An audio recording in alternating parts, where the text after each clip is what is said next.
ન્યૂજર્સીમાં ચાલતા grocery stores હવે ગ્રાહકોના પર્સનલ ડેટાના આધારે ગમે તેમ ભાવ વધારો નહીં કરી શકે. ગવર્નર દ્વારા એક મહત્વપૂર્ણ કાયદાને મંજૂરી અપાતા ગ્રોસરી સ્ટોર્સ પર મન ફાવે તેમ ચીજવસ્તુના ભાવ વધારવા પર અંકુશ મૂકવામાં આવ્યો છે. ગવર્નર મિકી શેરિલે ગુરુવારે આ અંગેના ખરડા પર સહી કર્યા બાદ આવતા સમરથી તેનો કાયદા સ્વરૂપે અમલ શરૂ થવાનો છે. સર્વેલન્સ પ્રાઇસિંગ તરીકે ઓળખાતી આ પ્રેક્ટિસને રોકનારું ન્યૂજર્સી અમેરિકાનું પ્રથમ સ્ટેટ બન્યું છે.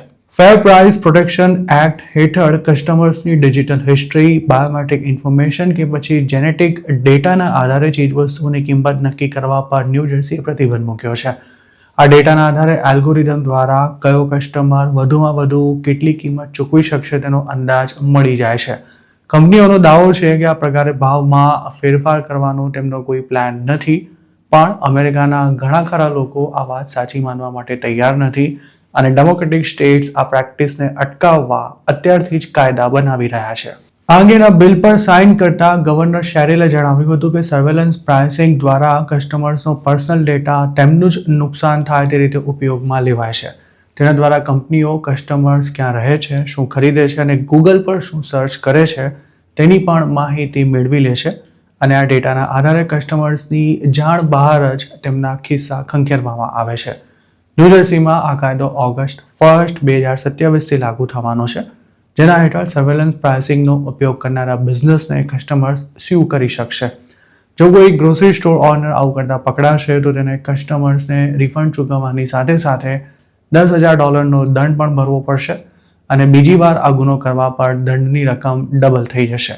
આ કાયદા હેઠળ ડિમાન્ડ પ્રમાણે પ્રાઇસમાં થતા વધારા ઘટાડા કે જેને ડાયનેમિક પ્રાઇસિંગ તરીકે પણ ઓળખવામાં આવે છે તેના પર કોઈ રોકટોક નથી લાગવાની. અમેરિકામાં ઉબર અને લિફ્ટ જેવી કંપનીઓ ડિમાન્ડ વધારે હોય ત્યારે સર્ચ પ્રાઇસિંગ લગાવી વધુ ચાર્જ વસૂલે છે. જોકે ન્યૂજર્સીના કાયદામાં ઇલેક્ટ્રોનિક શેલ્ફ લેબલ્સ પર જ 1 વર્ષની રોક લગાવાઈ છે. ડિજિટલ ડિસ્પ્લે તુરંત જ પ્રાઇસ ચેન્જ કરી શકે છે, તેવામાં તેનાથી અનફેર પ્રાઇસિંગ પ્રેક્ટિસ કેટલા પ્રમાણમાં થઈ શકે છે તે જાણવા માટે ન્યૂજર્સી અભ્યાસ કરી રહ્યું છે. સ્ટેટના ગવર્નરનું કહેવું છે કે ઇલેક્ટ્રોનિક લેબલ્સ ન્યૂજર્સીના શોપર્સ અને વર્કર્સને નુકસાન ન પહોંચાડે તે સુનિશ્ચિત કરવા માટે તેના પર 1 વર્ષનો પ્રતિબંધ યોગ્ય રહેશે.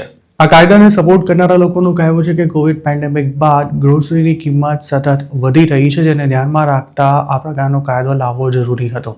ન્યૂયોર્ક, જર્સી સિટી અને ન્યૂયોર્ક સિટી મેટ્રોપોલિટન એરિયામાં ચીજવસ્તુઓના ભાવ પર US bureau of labour statistics નજર રાખે છે. અમેરિકાની સરકારના જ આંકડા દર્શાવે છે કે પેન્ડેમિક બાદ વધી રહેલી મોંઘવારીથી હજુ પણ લોકોને રાહત નથી મળી. આ બિલને મંજૂરી આપતા ન્યૂજર્સીના ગવર્નરે ટેરિફ અને ઈરાન વોરને મામલે ટ્રમ્પની આકરી ઝાટકણી પણ કાઢી હતી. તેમણે કહ્યું હતું કે વ્હાઇટ હાઉસની નીતિઓને કારણે અમેરિકામાં ગ્રોસરી આઇટમ્સ પણ મોંઘી થઈ રહી છે. તેમજ ગયા વર્ષ કરતાં ચાલુ વર્ષમાં ગ્રોસરીનો એવરેજ ખર્ચો $310 જેટલો વધી ગયો છે.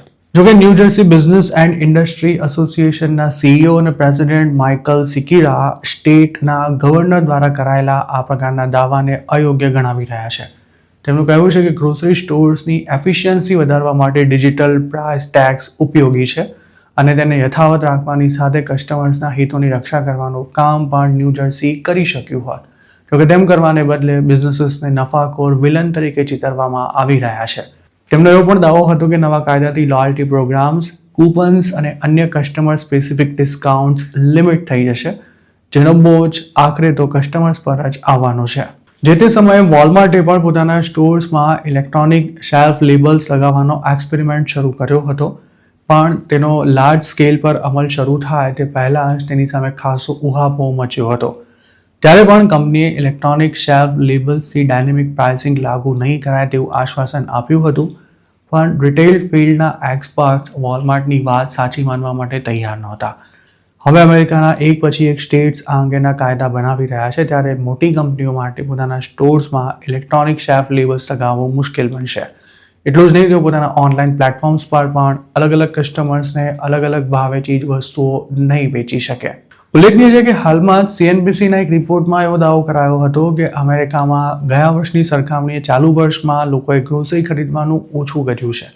આમ તો આ ઘટાડો સાવ મામૂલી છે, પણ મોંઘવારીની સરખામણીએ આવકમાં થતો વધારો કેટલો ઓછો છે તે આ ટ્રેન્ડ દર્શાવી રહ્યો છે. આ રિપોર્ટમાં એવું પણ જણાવાયું હતું કે મોંઘવારીની સાથે સાથે ફૂડ કૂપન્સના નિયમો અને ધારાધોરણમાં થયેલા ફેરફાર તેમજ વજન ઘટાડવાની દવાનું વેચાણ વધવાને લીધે પણ ગ્રોસરીની ડિમાન્ડ ઘટી રહી છે.